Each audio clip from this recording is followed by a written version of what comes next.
A simple shape, a span across space and time, and the single most influential form in Western civilization, perfected by the ancient Romans.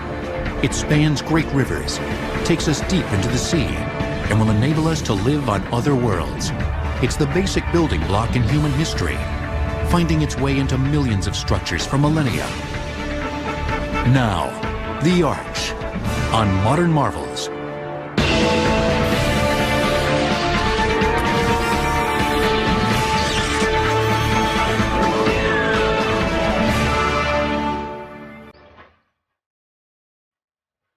The Arch. In its many forms, this uniquely adaptable and robust shape has dominated the Western world since its invention over 2,000 years ago. Its characteristics: able to span long stretches, carry incredible loads, and withstand the ravages of time, all while being composed of the simplest materials, make it the most enduring building form known to man. The idea behind an arch is that it channels the force that the structure needs to support in a way that is most efficient in terms of the way it uses the material. No other shape comes close to the arch and its relatives, the vault, cylinder, and dome, for efficiency. But there was a time when such structures were unknown. To imagine that you were alive 2,000 years ago and you wanted to build a bridge across a relatively wide stream. Your choices weren't very many. You could fell a tree if the stream was narrow, and you could build a bridge by walking across the tree. The tree would then be what engineers call a beam. The simple idea, the beam, had been in use since at least 12,000 BC at Stonehenge, on the windswept plains of southern Britain. Beams, or lintels, spanned moderately spaced pillars in this ancient structure.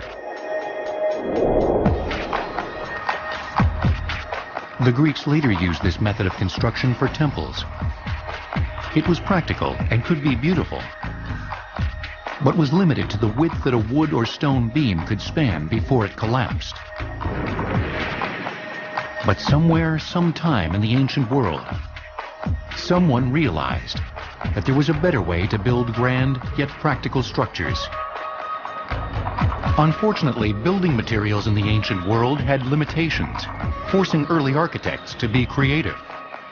The constraint that the Romans had to operate under was the availability of materials. You can't build beams out of blocks of rock. You could build beams out of timber, that was available to the Romans, but again, you were limited to very short spans. So by necessity, they had to discover a new structural form, a shape, which would generate only compressive forces for which both rock and concrete were ideal materials. And aha, the innovativeness of Roman engineers that discovered that the arch was the ideal form for that time and still is an ideal form for our time. They took an old and simple idea and built a civilization upon it. But what really makes this form so wondrous? The simple idea of the hanging chain really illustrates all of the main structural principles of an arch. And it's much easier to visualize. So here we have a force and tension, and if you could stand on your head or freeze this and turn it over, you could picture exactly what's happening for the forces in an arch. And again, the key idea is that this string, it never makes a mistake. It never lies and is always finding the pure tension form because the string can only carry tension. In the same way, a masonry structure is a material that doesn't lie and can only carry compression.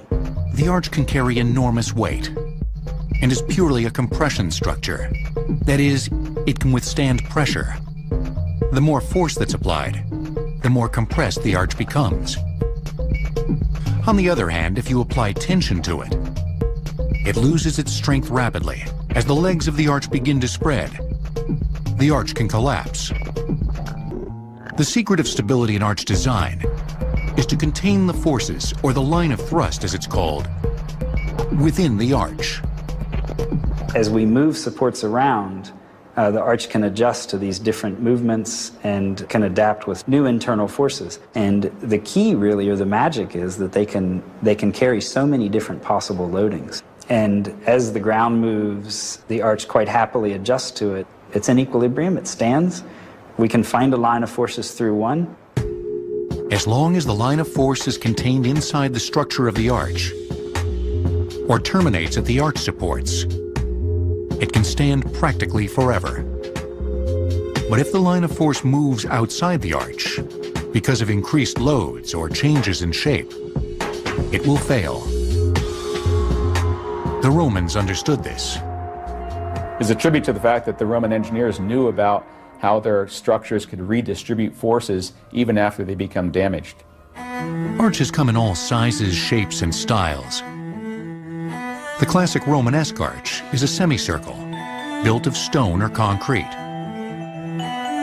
The Gothic arch from the 12th to 15th centuries has a pointed crown, allowing for more open spaces. Other arches include the basket handle arch, popular in Britain, which allowed a very broad opening. And in the East, overextended or Moorish arches appeared, with less structurally sound, but unique-looking forms. Although an arch's primary purpose is to support a load, its shape invited artistic innovations. As arch design progressed, the use of stone became a highly refined craft. The placement of stones, and especially the keystone, became a personal statement of the designer.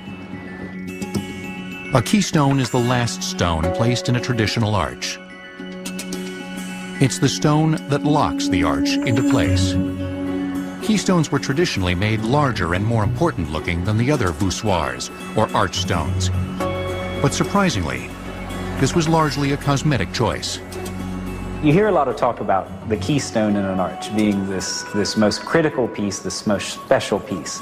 The keystone has the smallest amount of force, yet it gets all of this attention. It's kind of a paradox. You'd expect to have more force at the middle, but the smallest force is at the middle. And therefore, a keystone does not actually carry very much force. If you have an odd number of voussoirs, they're called the pieces of an arch, then there is an odd one in the middle, which is the keystone. If, however, you make the arch out of an even number, then there is no keystone. But being the last stone in the arch, the keystone does have one very special purpose. Without it, the arch will fall down. The ancient Romans were the first to make structural use of the arch in large buildings and bridges, and solved some of the great building problems of their day. But other obstacles remained. Another great challenge that the Roman engineers faced was how do you carry water over long distances, and particularly over valleys. And you see these enormous structures, several tiers high. And in their aqueducts, they typically began with larger spans at the bottom and went to smaller and smaller spans at the top to reduce the amount of material at the top. And also because a smaller arch is more stable than a longer span arch. They're very stable, and then they load the bigger arches near the base of the aqueduct. And those arches are made stable by the surcharge of all of the arches above them. The Pont du Gard aqueduct in France is almost 1,000 feet long and 160 feet high, with arches on the bottom level ranging from 50 to 70 feet wide and 65 feet high. The uppermost arches are only 10 feet wide and 28 feet high. The purpose of an arch is twofold: to change direction of applied force, number one, and number two, to make sure that the forces that are now going in a different direction are in compression. These astounding structures were a stunning testament to the ingenuity of their designers. But there was much more to come from the basic design of the aqueduct. I think of the Colosseum kind of as a Roman aqueduct that's folded onto itself to enclose space. It was the arena of the emperor and the citizens of Rome. Over 600 feet across at its widest point and 160 feet high, the Colosseum was home to myriad events. It allowed up to 75,000 spectators to watch great gladiatorial battles in architectural splendor. The use of concrete is perhaps the most exciting aspect of Roman building technology. The arch is a structural form. It would work with concrete or it would work with rock or masonry, but the Romans took the arch to another level. The Roman invention and use of concrete for construction led to the development of another use of the arch, the barrel vault. So instead of a single arch now, you have a room with a series of arches, and so that's three-dimensional, it's a vault. But the Romans went way beyond that. They also took arches and they turned some arches 90 degrees to the first and made intersecting arches. So it's as if you took two barrel vaults and intersected them, and in the middle you have a big open area that's a groin vault. That's a clear Roman innovation. Impressive though it is, the Colosseum was just a precursor for more remarkable structures to come. Just across Rome, the Pantheon was built in 125 AD. This innovative building would set the standard for centuries to come. One sees structures like the Pantheon, and the most shocking, breathtaking aspect of walking into a structure like that is open space. What domes afford is interior space unencumbered by column support. The columns, of course, or the walls are on the periphery of the dome, and they're transmitting all the compression force from the dome down through the walls into the foundation. The roof of the Pantheon was the world's first large dome. It was an unprecedented accomplishment.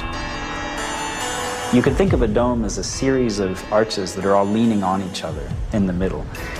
But in addition to that, a dome acts as a series of hoops that surround the dome. So what prevents the dome from falling inward, there are arches in plan that are really circles that also can carry load in each ring of the dome as you build up. The Pantheon has a traditional temple entrance, which opens to the great dome-covered interior. But there's a surprise once inside. In the exact center of the dome, there's a hole that brings in light. So you have all of these arches that are leaning together to form the dome. And exactly at the center, where they all want to lean together, Roman engineers take away the material and build a hole in the middle of the dome. The 30-foot wide hole in the dome center, called an oculus, is a huge compression ring made of stone, which in effect is a series of arches forming a circle. The horizontal forces of the dome, which keep the structure stable, converge at the top. It was a daring move by the Roman engineers. The Pantheon was an amazing achievement. But after the fall of Rome, builders would find other spectacular uses for the arch. The Colosseum originally had 80 arches in each exterior level, totaling 240 arches above ground alone. The arch will return on Modern Marvels.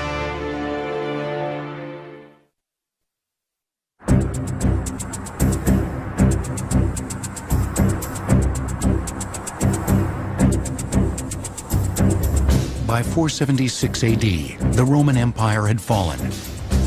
Later, medieval church builders would take up the use of the arch, building primarily with stone. Concrete would not reappear for almost 1,800 years. But the designers of the Gothic era used the arch in ways the Romans could have only dreamed.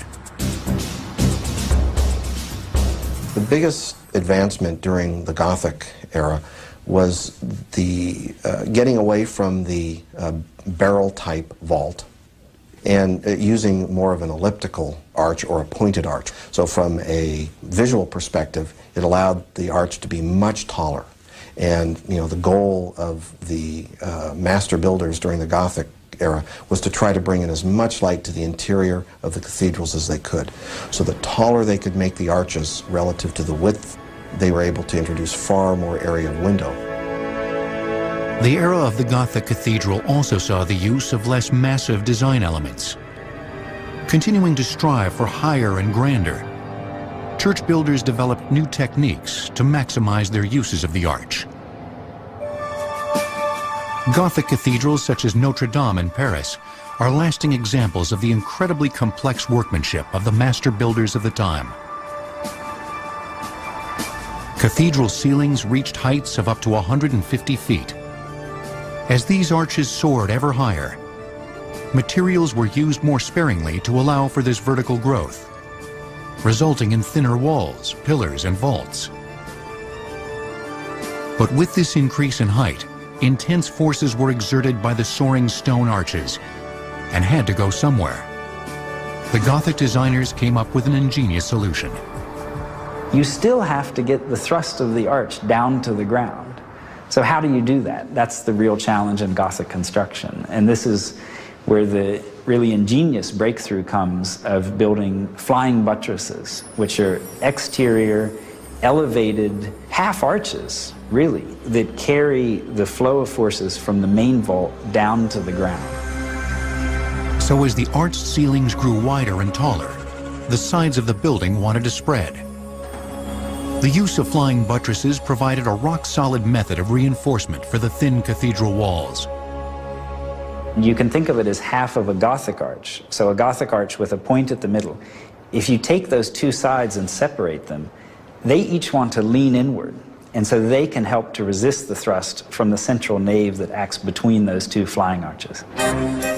Flying buttresses became a very reliable method of building grand structures. But this method required precision. In some buildings, such as Selby Abbey in England, arches have deformed over time due to incorrect placement of buttresses. The flying buttress was perhaps the greatest inspiration of the Gothic era.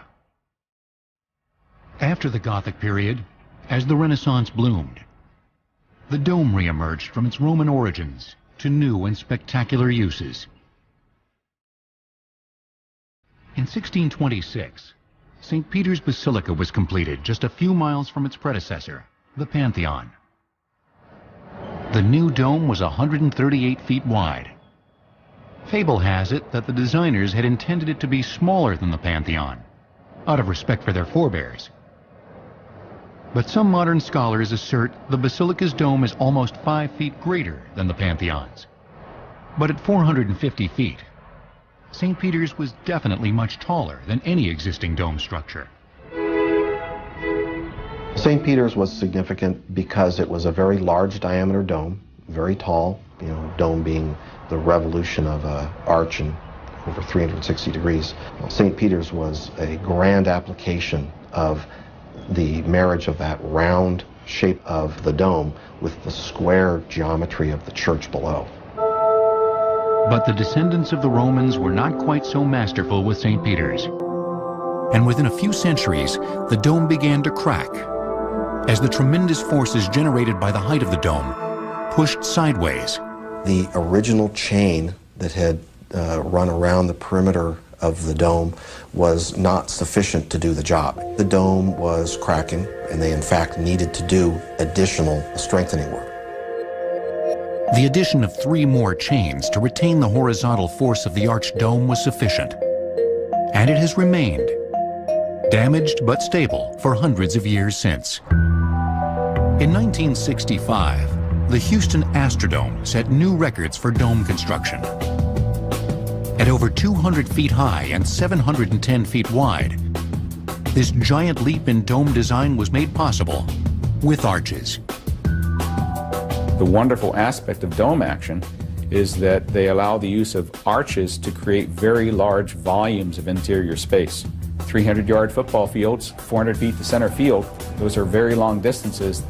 The Astrodome was made with a series of pie-shaped wedges that are built in steel, and you could picture it in some ways as a series of arches that are leaning on each other. The point where these wedges meet is a giant metal ring, which acts as a keystone, completing the arch. The Houston Astrodome still stands today, but other domes took risks that ultimately didn't pay.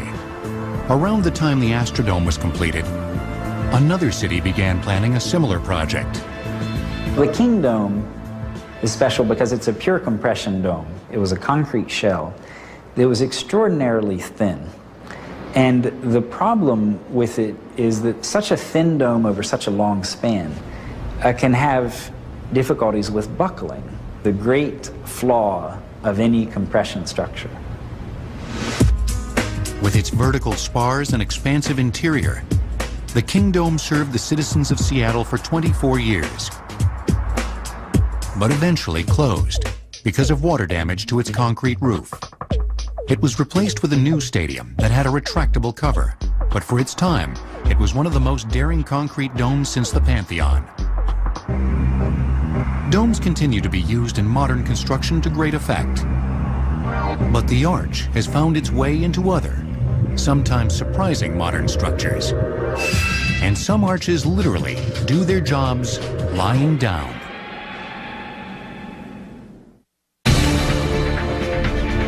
The Pantheon's dome is around 20 feet thick at the base, but only a quarter of that at its top, making the dome less heavy than it appears. The concrete near the top used volcanic pumice as an aggregate, maintaining strength while reducing weight. The arch will return on Modern Marvels, here on the History Channel.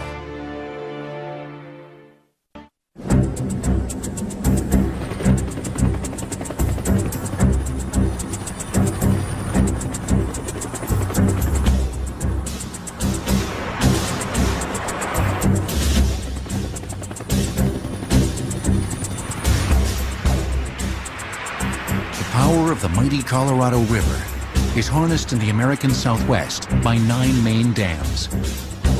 2 of these enormous concrete structures are examples of the arch turned to a new and critical task. An arch becomes a dam when the arch is turned on its side and has the pressure of the water acting against it. In fact, many of these structures are just that, a simple arch. Arch dams are different than other dams because of the nature by which they resist the water forces. Most dams do so by the sheer weight or gravity. And arch dams do some of that because they have mass, but they're an arch tipped on its side, and it has arch action that thrusts the loads into the abutments, which are at the end of the arch. And those loads are resisted by the rock of the canyon. And they pretty much put the rock of the canyon into compression, which makes arch dams ideal for steep canyons, V-shaped, U-shaped canyons with good strong rock on either side, which is where you'll find most arch dams.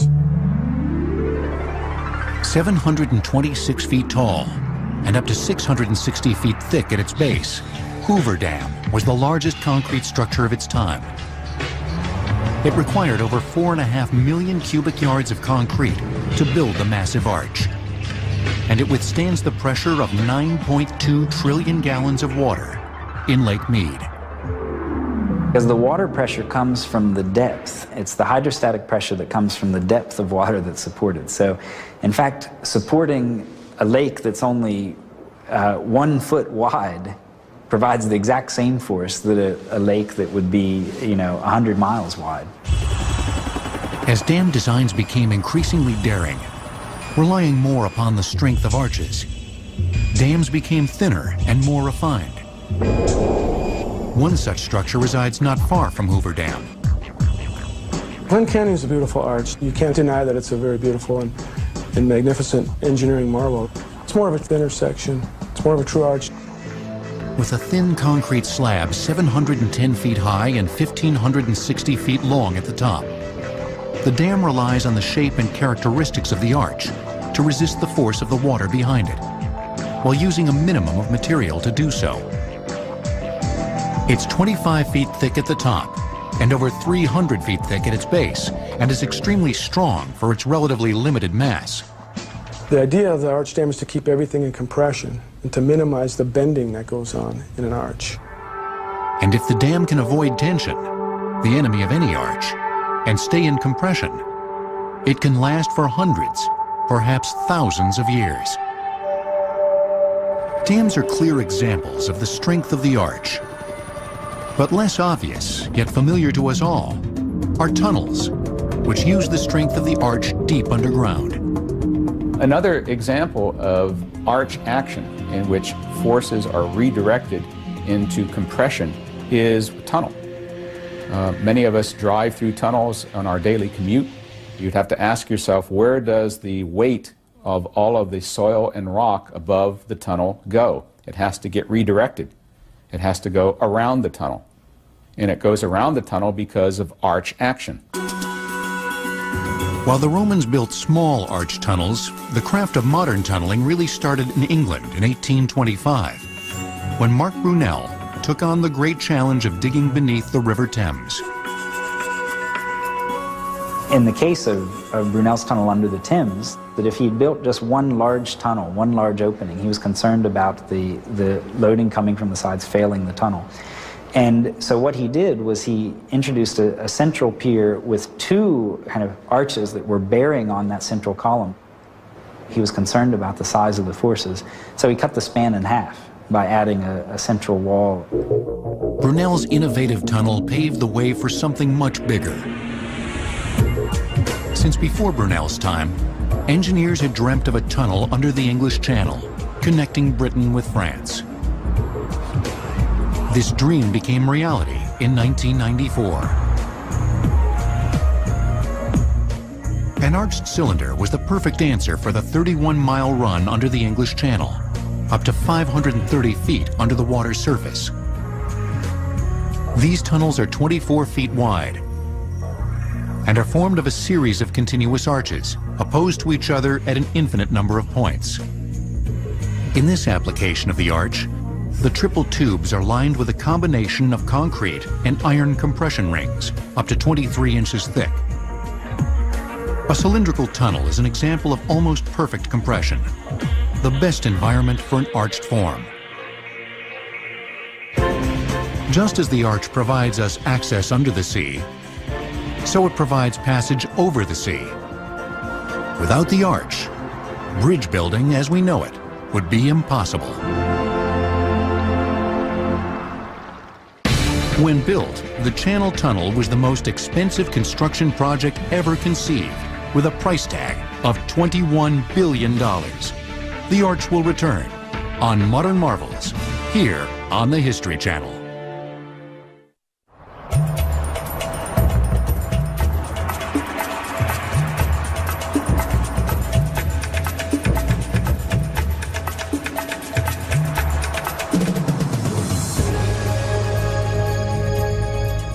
The wider the valley, the longer the bridge. And arched structures are often the best solution to that age-old question, how to get to the other side. Once again, the Romans got there first. Visit Rome today, and it comes as a surprise to most visitors that many of the bridges in Rome are 2,000 years old. Among the most beautiful is the Ponte Fabrico, which is a wonderful example of Roman arch design. One of the first arched bridges in the world, the Ponte Fabricio allowed Roman soldiers to cross from the banks of the Tiber River to an island in its center, 200 feet away. The Romans, being excellent engineers and innovators, discovered through accident first, and then through continued experiment, that the concept of the arch could be used to great advantage. The Ponte Fabricio was the first recorded attempt by the Romans to use an arch in a bridge. It continues to serve pedestrians in the 21st century. Since its completion, engineers have built tens of thousands of arch-supported bridges throughout the world. In the 18th century, materials such as iron became viable for bridge construction. The Coalbrookdale Bridge in England is an example of an early wrought iron structure. Completed in 1779 after only 3 months of assembly, it spanned 100 feet and was the first all-iron arched bridge. This beautiful structure was born of the Industrial Revolution and allowed for a light, airy appearance that greatly excited bridge designers worldwide. In 1880, Gustave Eiffel, later of tower fame, began construction on one of the first metal arch bridges in France. Gustave Eiffel was a bridge engineer, and he built probably the most elegant iron arch bridge ever built, which is the Garabie Viaduct in central France. You had to have a long span, and you had to have it be stable side to side. So the Garabie Viaduct solved this by having a beautiful crescent-shaped arch, but then Eiffel flared out the base of the arch in the same way that he flared the legs of his tower 20 years later in order to reduce the loading and make it more stable under the lateral wind load. Completed in 1884, the viaduct spans over 1,850 feet and stands 400 feet above the river. It would inspire many bridge builders to lend an artistic flair to their work. The arch even finds its way into the longest bridges in the world, suspension bridges. San Francisco's Golden Gate is a classic example. The building of the Golden Gate was a landmark in civil engineering. It was completed with fewer injuries than any previous bridge construction and would span one of the most treacherous waterways in the world. By the time it was completed, the use of an inverse arch as a suspension element was well established. A suspension bridge is exactly the opposite of an arch bridge. If we think back to the hanging chain, the loads on a suspension bridge are hanging down, suspending the roadway from a single cable or sometimes a few cables that are parabolic in shape, and they're pure tension. So if you wanted to turn a suspension bridge into an arch bridge, you would have to freeze those cables, turn them upside down, and put them under the roadway. The roadway of a suspension bridge often has an upward camber in the middle, a slight arching effect. And that's largely aesthetic, that it somehow is more comforting to the eye to see a slight rise in the roadway.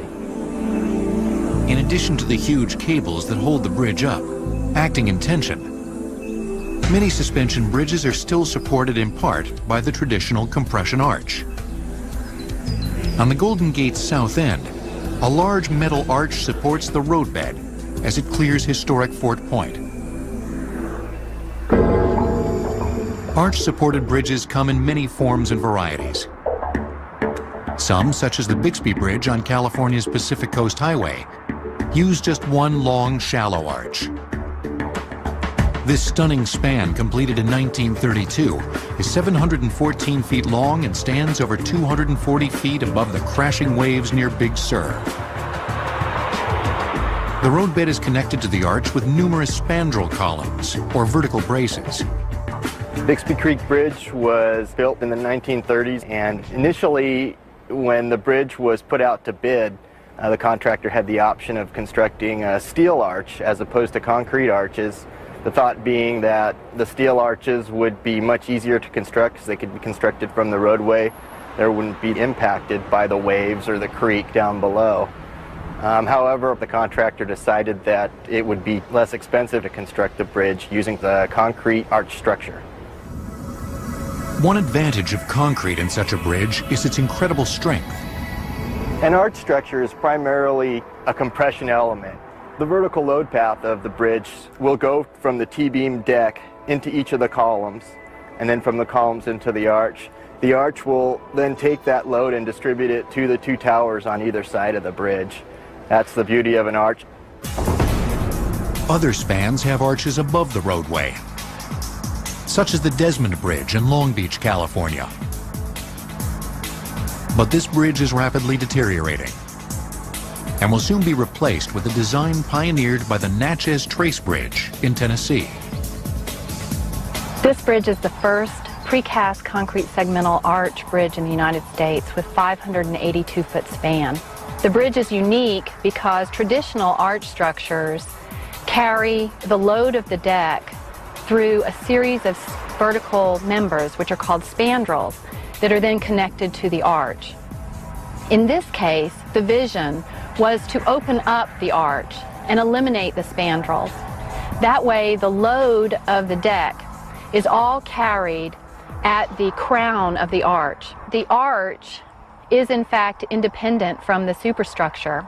The superstructure sits on bearings on top of the arch, and it's the load that is transmitted from the superstructure, the top deck, into the crown of the arch, which transmits that load.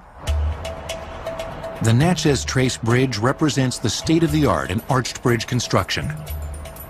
And since its completion in 1994, it has become an emblem of modern bridge design. In the past, Arches have served us in buildings, dams, tunnels, and bridges, and they will continue to serve us in our ever-expanding future.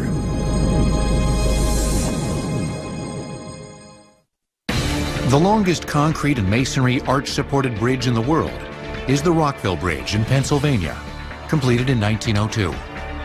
It has 48 arches in its 3,800-foot span and was built primarily by immigrant Italian stonemasons and Irish laborers. The arch will return on Modern Marvels.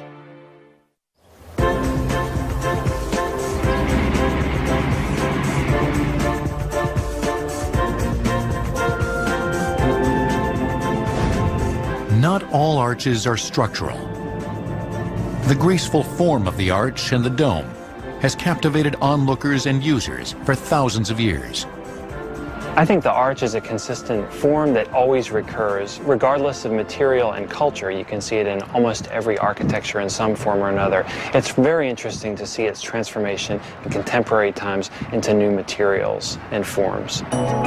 We're surrounded by arches that are primarily ornamental in function. Some are mere add-ons to contemporary architecture, while others are integral parts of an overall design.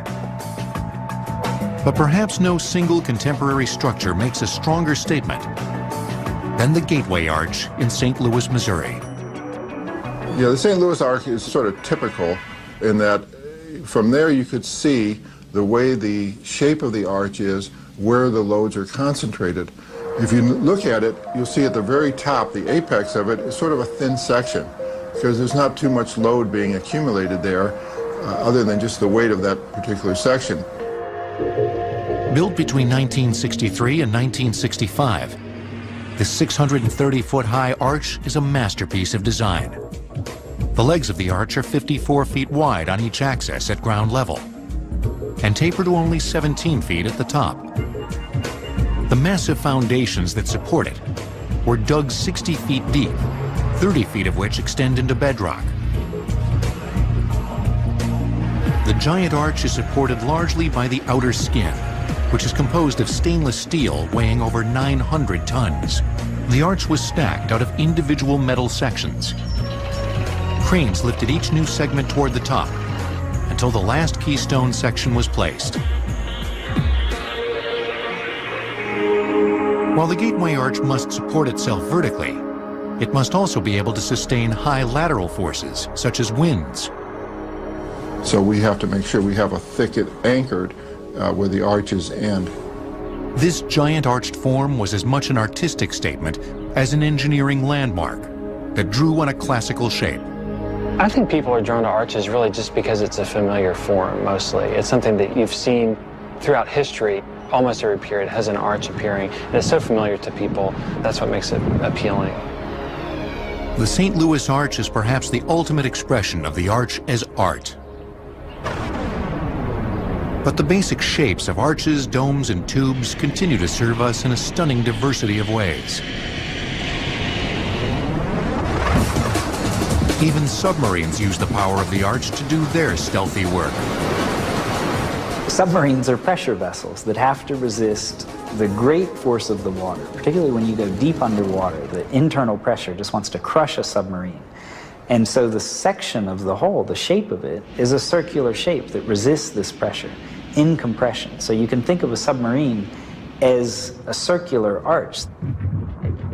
The U.S. Navy's newest submarines use this tried and true design to dive deeper and prowl farther than ever before. Modern submarines are completely cylindrical, which enables the entire structure to become an arch in compression. And they use more arches inside, in the form of braces, to withstand pressures of over 400 pounds per square inch as they dive to record depths. In addition to the cylindrical shape of the hull, each end is capped with a dome, further strengthening the vessel.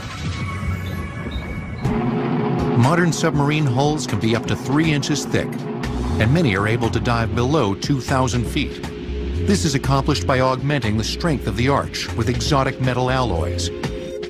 These metals must combine the ability to become compressed with a tendency to be elastic, so that the cylinder doesn't fail under the crushing pressure. So in effect, The arches used in a submarine must survive both compression and tension at the same time. These advanced technologies may lead to the colonization of Earth's final frontier, the bottom of the sea.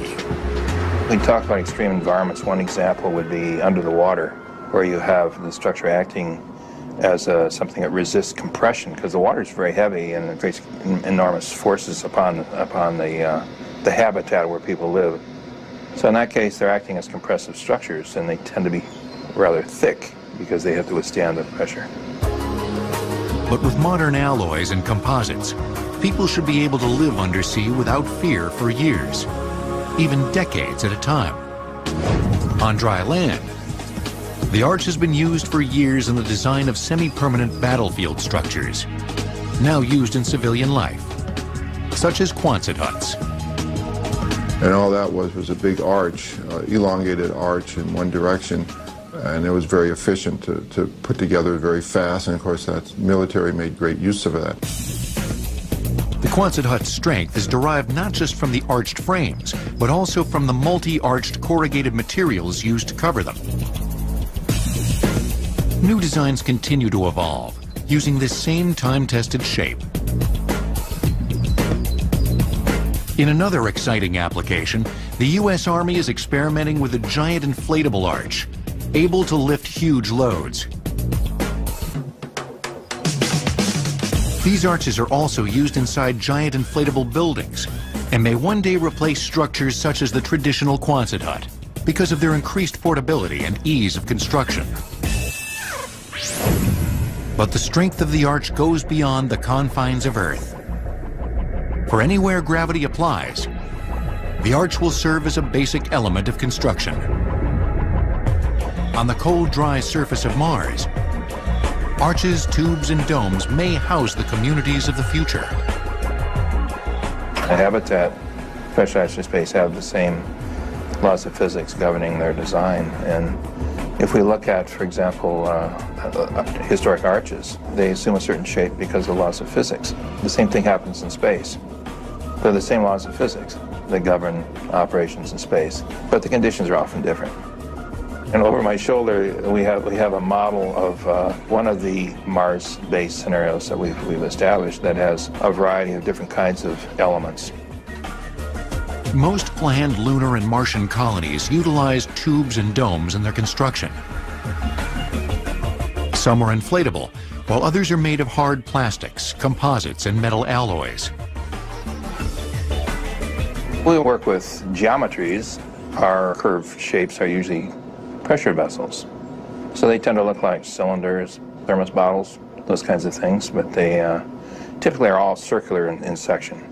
But some of the most recent and daring plans for colonizing Mars harken back to the Roman era, using local materials for arch construction. Because it takes 6 to 9 months to get there, you want to use local materials on Mars in order to build. Well, what materials are available on Mars? There's essentially rock and dirt. This project developed an entire settlement on Mars, essentially a small city, made only out of arches and domes. It almost looked like an Islamic city from the Middle Ages. But it's what we consider to be the most high-tech solution to the problem of building on Mars. These structures would become, in effect, tunnels, and house these interplanetary explorers under the Martian surface. Similar structures already house astronauts in Earth orbit, and via deep space voyages, will someday reach even further into the solar system. Our building blocks in space,